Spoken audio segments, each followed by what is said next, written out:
स्वागत है आप सभी का जीएस मैग्नेट के इस यूट्यूब प्लेटफॉर्म पे।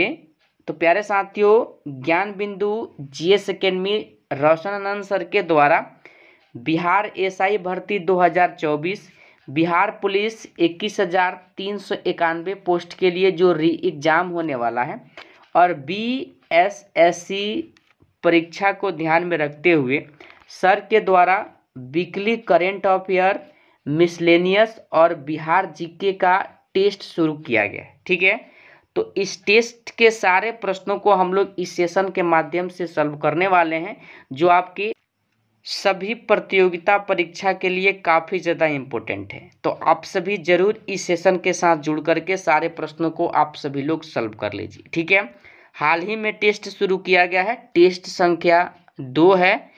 बहुत जल्द टेस्ट संख्या 1 भी हम आप सभी को सॉल्व करवा देंगे। ठीक है, और देखिए आप सभी का बिहार पुलिस का एग्ज़ाम में अब काफ़ी कम समय बच गया है, तो आप जरूर रेगुलर तरीका से तैयारी में लग जाइए और डेली प्रैक्टिस सेट सॉल्व करना चाहते हैं ज्ञान बिंदु जीएस एकेडमी रोशन आनंद सर का, तो इस चैनल के साथ आप लोग जरूर जुड़ जाइएगा। चैनल से जुड़ने के लिए चैनल को सब्सक्राइब करके बगल वाले घंटी को प्रेस करना होगा, जिससे कोई भी वीडियो इस चैनल के माध्यम से लाया जाए यूट्यूब पे, तो यूट्यूब के माध्यम से वीडियो का नोटिफिकेशन आपके फ़ोन पे मिलेगा और आप आसानी से उस वीडियो को देख लीजिएगा। ठीक है, चलिए तो ज़्यादा समय व्यर्थ ना करते हुए हम लोग आज के इस टेस्ट नंबर 2 के प्रश्नों को शुरू करते हैं। और देखिए पहला प्रश्न आपके सामने क्या पूछा गया। देखिए इस टेस्ट का पहला प्रश्न आपके सामने है और पहला प्रश्न बिहार जीके से ही संबंधित है। प्रश्न पूछा गया है, बिहार राज्य के क्षेत्रफल भारत के क्षेत्रफल का कितना प्रतिशत है। इस प्रश्न को आप लोग समझ जाइए। आप सभी को बताना है कि बिहार का क्षेत्रफल भारत के कुल क्षेत्रफल का कितना प्रतिशत है। तो भारत के क्षेत्रफल से तुलना करके निकालना है। तो देखिए मैं आप सभी को सबसे पहले निकालने के लिए तरीका बता रहा हूँ।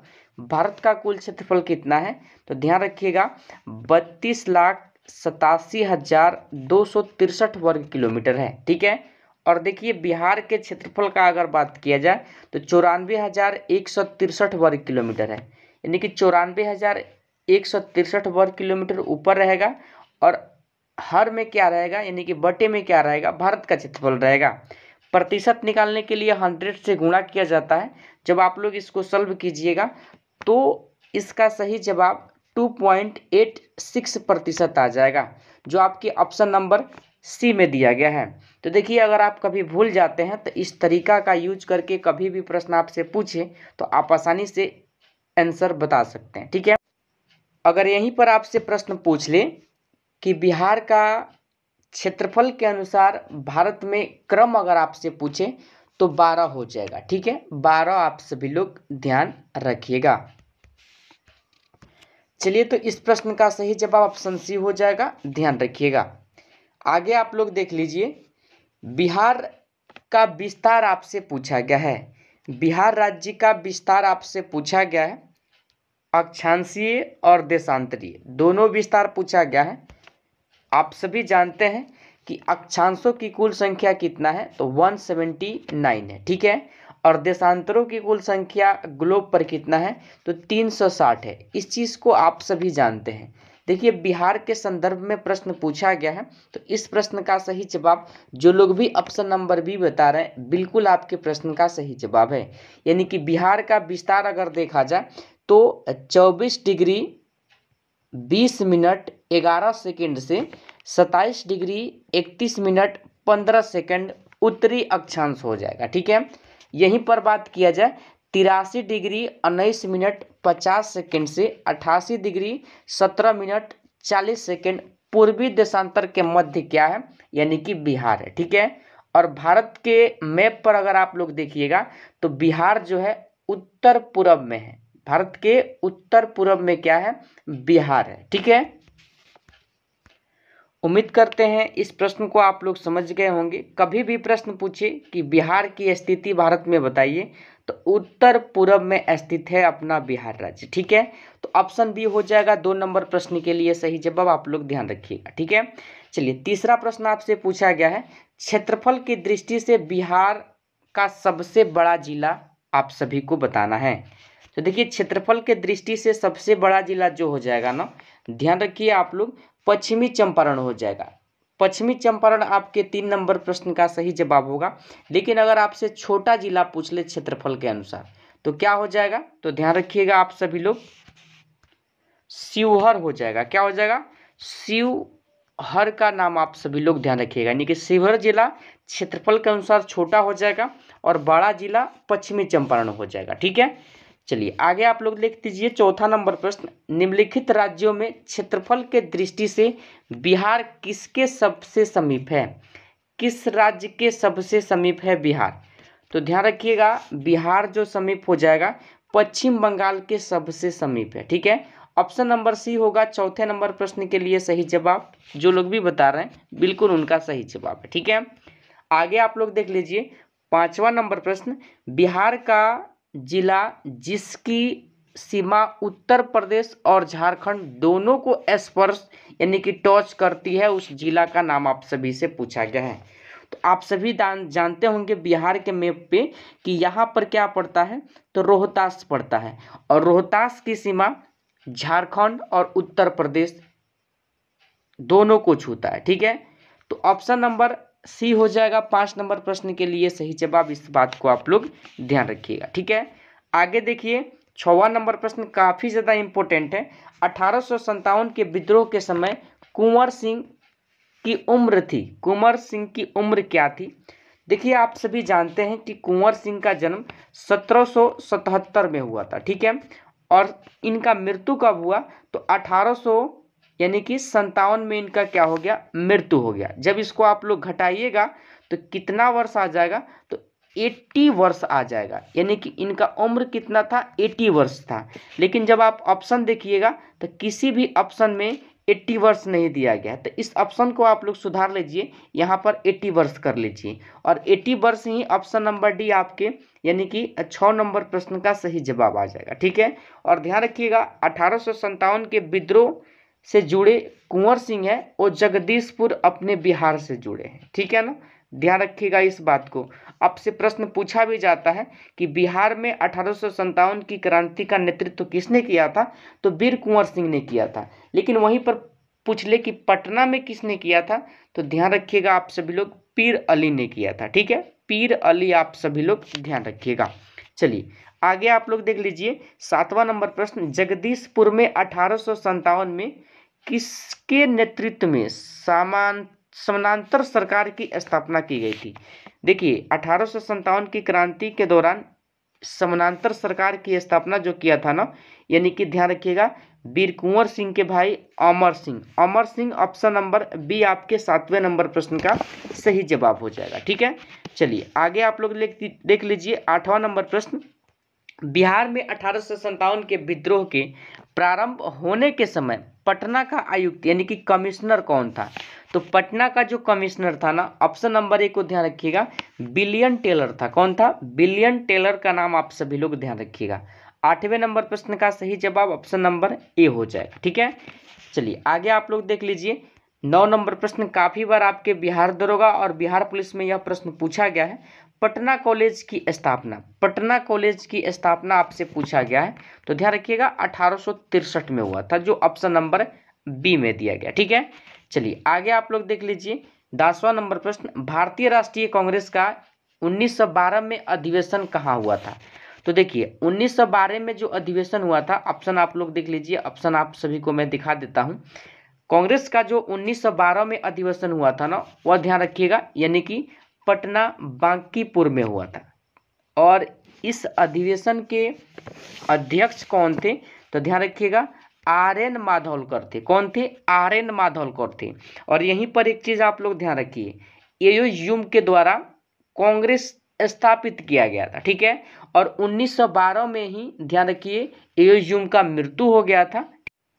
श्रद्धांजलि के दौरान कांग्रेस के लोगों ने एओ ह्यूम को कांग्रेस का पिता कहा। ठीक है, तो ध्यान रखिएगा बांकीपुर में हुआ था 1912 में कांग्रेस का यह अधिवेशन। क्रम भी आपसे एग्जाम में पूछा जाता है। देखिए कोई बुक 27वां देता है तो कोई बुक 28वां देता है। ठीक है, एक चीज आप लोग ध्यान रखिएगा 1907 में जो पहली बार कांग्रेस में फूट हुआ था, तो माना जाता है कि यह अधिवेशन सफल नहीं हुआ था। ठीक है, इसलिए अगर इसको नहीं काउंट किया जाएगा तो 27वां हो जाएगा, अगर इसको काउंट किया जाएगा तो 28वां हो जाएगा। लेकिन कोई भी ऑप्शन में रहेगा, आप लोग दोनों देख लीजिए, अगर आप लोग दोनों रहे ना तो आप लोग 28वां को मारिएगा। ठीक है, क्लियर हो गया। चलिए आगे हम लोग बढ़ते हैं।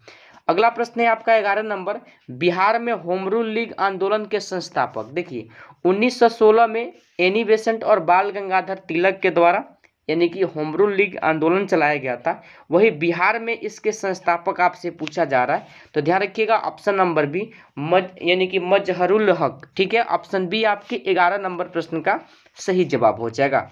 अगला प्रश्न है 12 नंबर, बिहार विधानमंडल में सम्मिलित है।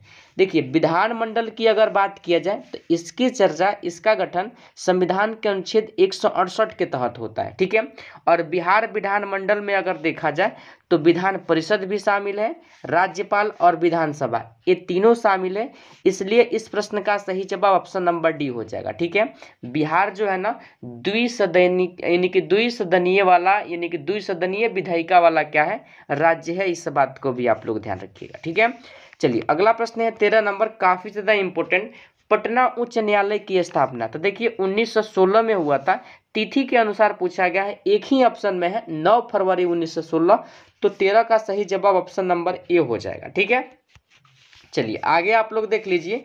अगला प्रश्न है आपका 14 नंबर, बिहार लोक सेवा आयोग की स्थापना कब हुई थी। तो बिहार लोक सेवा आयोग की स्थापना अगर देखा जाए तो 1 अप्रैल 1949 को हुआ था। ठीक है, जो ऑप्शन नंबर ए में दिया गया है, तो 14 का सही जवाब ऑप्शन नंबर ए हो जाएगा, ध्यान रखिएगा। ठीक है, चलिए आगे आप लोग देख लीजिए 15 नंबर प्रश्न, बिहार में पंचायती राज व्यवस्था डैश है। तो देखिए बिहार में पंचायती राज व्यवस्था की अगर बात किया जाए या भारत के अधिकतम राज्यों में देखा जाए तो त्रिस्तरीय है। ग्राम पर यानी कि ग्राम पंचायत है, ब्लॉक स्तर पर यानी कि पंचायत समिति, और जिला स्तर पर जिला पार्षद। ठीक है, तो ऑप्शन नंबर ए हो जाएगा आपका 15 नंबर प्रश्न का सही जवाब। ठीक है, आगे आप लोग देख लीजिए 16 नंबर, किस राज्य के मुख्यमंत्री के द्वारा 200 इको बसों का अनावरण किया गया है। बताइए, काफी ज्यादा इंपॉर्टेंट प्रश्न है, करंट अफेयर के प्रश्न है। ठीक है, देखिए इस प्रश्न का सही जवाब असम हो जाएगा। असम राज्य के मुख्यमंत्री के द्वारा 200 इको बसों का अनावरण किया गया। ठीक है, डी होगा आपके 16 नंबर प्रश्न का सही जवाब। ठीक है, चलिए 17 नंबर प्रश्न है, वर्ष 2024 में ब्रिक्स की अध्यक्षता कौन करेगा। तो ब्रिक्स की अध्यक्षता जो करेगा ना, ध्यान रखिएगा, रूस करेगा। कौन करेगा? रूस, ऑप्शन नंबर ए में दिया गया है। ठीक है, चलिए आगे आप लोग देख लीजिए 18 नंबर, हाल ही में किस में होगा यहाँ पर, हाल ही में किस राज्य सरकार ने राम मंदिर के सम्मान में 22 जनवरी को शुष्क दिवस घोषित किया है। काफी इंपॉर्टेंट प्रश्न है, ध्यान रखिएगा। ठीक है, देखिए 18 नंबर प्रश्न का सही जवाब क्या हो जाएगा। तो इस प्रश्न के लिए सही जवाब आप लोग ध्यान रखिएगा, ऑप्शन नंबर डी को ध्यान रखिएगा, छत्तीसगढ़। ठीक है ना, चलिए आगे आप लोग देख लीजिए 19 नंबर प्रश्न, आर्टन कैपिटल के अनुसार विश्व का सबसे मजबूत पासपोर्ट किस देश का बना है।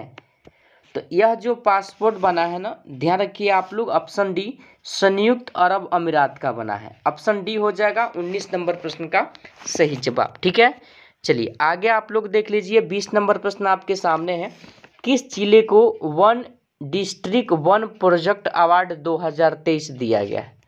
बताइए किस जिले को दिया गया है। तो ध्यान रखिएगा आप लोग, ऑप्शन नंबर ए को, यानी कि बुरहानपुर को दिया गया है। बुरहानपुर आपके 20 नंबर प्रश्न का सही जवाब होगा। ठीक है, आगे आप लोग देख लीजिए 21 नंबर प्रश्न, रानी दुर्गवती श्री अन्न प्रोत्साहन योजना किस राज्य में शुरू की गई है। यह योजना किस राज्य में शुरू की गई है। तो मध्य प्रदेश हो जाएगा, ऑप्शन नंबर ए आप सभी लोग ध्यान रखिएगा। ठीक है, चलिए आगे आप लोग देख लीजिए 22 नंबर प्रश्न आपके सामने है, हाल ही में किस अंतरिक्ष एजेंसी ने हाइड्रोजन और ऑक्सीजन गैसों का उपयोग करके अंतरिक्ष में बिजली पैदा किया है। बताइए यह किसने किया है। तो ध्यान रखिएगा, यह जो किया है यानी कि 22 नंबर प्रश्न का सही जवाब ऑप्शन नंबर यानी कि बी आपके प्रश्न का सही जवाब होगा, इसरो। इसरो की स्थापना अगर आपसे पूछ ले एग्जाम में तो 1969 आप सभी लोग बता दीजिएगा, ठीक है। और अभी इसके वर्तमान अध्यक्ष पूछ लिया जाए तो एस सोमनाथ का नाम आप सभी लोग ध्यान रखिएगा, ठीक है, सोमनाथ है, ठीक है। तो ऑप्शन बी हो जाएगा 22 नंबर प्रश्न का सही जवाब। आगे आप लोग देख लीजिए 23 नंबर, हाल ही में पश्चिम बंगाल के किस उत्पाद को जीआई टैग दिया गया है। तो देखिए जीआई टैग का अगर देखा जाए तो सुंदरबन शहर को भी दिया गया है, कला नूनिया चावल को भी दिया गया है, बंगाल से संबंधित है, ठीक है, और कादियाल साड़िया को भी दिया गया है, तीनों को दिया गया है। उपयुक्त डी आपके 23 नंबर प्रश्न का सही जवाब हो जाएगा। अगला प्रश्न है 24 नंबर, हाल ही में किस राज्य के हस्त निर्मित कालीन और वांचो लकड़ी के शिल्प को जीआई टैग दिया गया है। तो यह जीआई टैग दिया गया है उत्तराखंड को, ठीक है। यानी कि 24 नंबर प्रश्न का सॉरी एक मिनट, अरुणाचल प्रदेश इस प्रश्न का सही जवाब होगा, ठीक है, अरुणाचल प्रदेश। चलिए आगे देखिए 25 नंबर प्रश्न, हाल ही में किस मंत्रालय ने प्रेरणा कार्यक्रम लॉन्च किया है। तो देखिए अगर इस मंत्रालय को देखा जाए तो 25 नंबर प्रश्न का सही जवाब शिक्षा मंत्रालय हो जाएगा। ऑप्शन नंबर ए में दिया गया है, काफी इंपोर्टेंट प्रश्न है आपके एग्जाम के लिए, ठीक है। चलिए आगे आप लोग देख लीजिए 26 नंबर प्रश्न, हाल ही में किस भारतीय शहर को इंटरनेशनल वेटलैंड सिटी के लिए नामित किया गया है। बताइए किस शहर को किया गया है। तो देखिए अगर शहर की बात किया जाए तो भोपाल, इंदौर, उदयपुर, इन तीनों को किया गया है, इसलिए डी आपके 26 नंबर प्रश्न का सही जवाब होगा, उपयुक्त सभी, ठीक है। चलिए आगे देखिए 27 नंबर प्रश्न, भारत पार्क किस देश में खोला जाएगा। बताइए किस देश में खोला जाएगा। तो यह यूएई में खोला जाएगा। ऑप्शन नंबर ए आपके 27 नंबर प्रश्न का सही जवाब हो जाएगा, ठीक है। आगे देखिए आप लोग 28 नंबर प्रश्न, भारत का प्रथम सूर्य मिशन आदित्य L1 किस दिन लैग्रेंज पॉइंट 1 पर पहुंचा है। काफी इंपोर्टेंट प्रश्न आपके एग्जाम के लिए, ठीक है, पूछेगा यहाँ से प्रश्न। तो यह 6 जनवरी 2024 को पहुंचा है। ऑप्शन नंबर ए में दिया गया है, ए आपके प्रश्न का सही जवाब होगा, स्टार लगाइएगा, काफी इंपोर्टेंट प्रश्न है ये, ठीक है ना। चलिए आगे आप लोग देख लीजिए 29 नंबर प्रश्न पूछा गया है, 4 जनवरी 2024 को बिम्सटेक के नए महासचिव के रूप में किसने कार्यभार संभाला है। देखिए पढ़िए इस प्रश्न को और बताइए इस प्रश्न का सही जवाब क्या होगा। तो इंद्रमणि, ऑप्शन नंबर डी आपके 29 नंबर प्रश्न का सही जवाब होगा, जो लोग भी बता रहे हैं, ठीक है। चलिए आगे देख लीजिए 30 नंबर प्रश्न, हाल ही में किस देश ने हिम तेंदुओं को राष्ट्रीय प्रतीक घोषित किया है। किस देश ने किया है हाल ही में। तो ध्यान रखिएगा ऑप्शन बी यानी कि किर्गिस्तान ने किया है। ऑप्शन नंबर बी में दिया गया है, बी आपके 30 नंबर प्रश्न का सही जवाब हो जाएगा, ठीक है। चलिए आगे देखिए आप लोग 31 नंबर प्रश्न, हाल ही में हुए बांग्लादेश चुनाव 2024 में प्रधानमंत्री के पद पर पुनः शेख हसीना को चुना गया है, यह उनका कौन सा कार्यकाल होगा। तो बताइए यह कौन सा कार्यकाल होगा। तो ध्यान रखिए आप लोग, यानी कि 5वां कार्यकाल होगा, सी आपके 31 नंबर प्रश्न का सही जवाब हो जाएगा, ठीक है। चलिए आगे देखिए 32 नंबर प्रश्न, हाल ही में भारत और किसके बीच द्विपक्षीय हज समझौता 2023 पर हस्ताक्षर हुआ है। प्रश्न पढ़िए एक बार सही तरीके से और इस प्रश्न का सही जवाब बताइए। तो सऊदी अरब हो जाएगा, यानी कि 32 नंबर प्रश्न का सही जवाब, ठीक है। चलिए 33 नंबर प्रश्न है, 81वें गोल्डन ग्लोब अवार्ड्स 2024 में किस फिल्म ने सर्वश्रेष्ठ फिल्म ड्रामा का पुरस्कार जीता है। तो देखिए यह जो जीता है ऑप्शन ए ओपेन हामर का नाम आप सभी लोग ध्यान रखिएगा, ऑप्शन नंबर ए, ठीक है। चलिए आगे देख लीजिए आप लोग 34 नंबर प्रश्न को, भारत ने दुनिया भर में चिकित्सा सुविधाओं का विस्तार करने के उद्देश्य से हाल ही में कौन सा पहल शुरू किया है। ऑप्शन आप लोग देख लीजिए, ठीक है।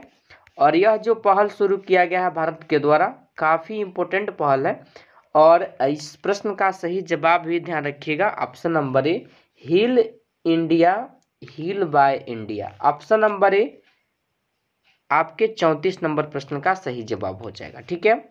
आगे देखिए आप लोग 35 नंबर प्रश्न को, जनवरी 2024 में रेलवे बोर्ड के नए सचिव के रूप में किसे नियुक्त किया गया है? किसे नियुक्त किया गया है? तो ध्यान रखिएगा, इस प्रश्न का सही जवाब अरुणा नायर हो जाएगा। ठीक है, ऑप्शन नंबर ए। चलिए आगे आप लोग बढ़ जाइए, 36 नंबर प्रश्न को सॉल्व कीजिए। एसेज ऑन गीता किनकी प्रसिद्ध रचना है? तो एसेज ऑन गीता जो हो जाएगा, ध्यान रखिएगा, यानी कि अरविंद घोष की एक प्रसिद्ध क्या है, रचना है। और यहाँ से आपका स्टैटिक जीके का प्रश्न शुरू होगा। ठीक है, काफ़ी इंपॉर्टेंट आपके एग्जाम के लिए यह सेशन है। 37 नंबर प्रश्न है, विश्व मधुमेह दिवस किस तिथि को मनाया जाता है? तो विश्व मधुमेह दिवस का बात किया जाए तो 14 नवंबर को मनाया जाता है। और 14 नवंबर को बाल दिवस भी मनाया जाता है, इस बात को ध्यान रखिएगा। बी आपके 37 नंबर प्रश्न का सही जवाब होगा। 38 नंबर प्रश्न है, यूनिसेफ का मुख्यालय कहाँ अवस्थित है?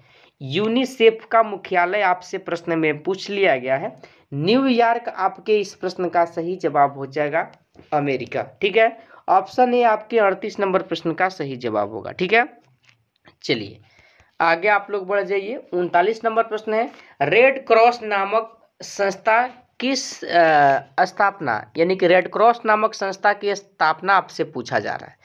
तो ध्यान रखिएगा, इसकी स्थापना जो हो जाएगा ऑप्शन सी मई 1863, मई 1863 आपके इस प्रश्न का सही जवाब हो जाएगा। ठीक है, अभी इसके अध्यक्ष अगर आपसे पूछ ले तो सर हेनरी ड्यूकरेंट का नाम आप सभी लोग ध्यान रखिएगा। ठीक है, चलिए आगे देखिए। 40 नंबर प्रश्न, मीन कैम्प नामक पुस्तक के लेखक कौन है? तो इस पुस्तक के लेखक हिटलर साहब का नाम ध्यान रखिएगा। 40 का सही जवाब ऑप्शन नंबर डी को। ठीक है, चलिए आगे देखिए। 41 नंबर प्रश्न है, हिंदी के क्षेत्र में ज्ञानपीठ पुरस्कार प्राप्तकर्ता प्रथम व्यक्ति कौन थे? तो प्रथम व्यक्ति जो थे ना, ध्यान रखिएगा, सुमित्रानंद पंत की एक रचना है जिसका नाम है चितंबरा। चितंबरा के लिए दिया गया था प्रथम बार, कब दिया गया था? तो 1968 में दिया गया था। ठीक है, ध्यान रखिएगा, सी आपके 41 नंबर प्रश्न का सही जवाब होगा। अगला प्रश्न है, पुलित्जर पुरस्कार किस क्षेत्र में दिया जाता है? तो देखिए काफी इजी प्रश्न है, पत्रकारिता के क्षेत्र में दिया जाता है। ऑप्शन बी होगा 42 नंबर प्रश्न का सही जवाब। ठीक है, चलिए आगे देखिए। 43 नंबर प्रश्न, अशोक चक्र प्राप्त करने वाली प्रथम महिला कौन है? अशोक चक्र प्राप्त करने वाली प्रथम महिला आपसे पूछा गया है। तो प्रथम महिला नीरजा भनोट का नाम ध्यान रखिएगा, ऑप्शन नंबर ए। ठीक है, चलिए आगे देखिए। 44 नंबर प्रश्न है आपका, अंतर्राष्ट्रीय ओलंपिक समिति की सदस्य बनने वाली प्रथम भारतीय महिला कौन बनी है?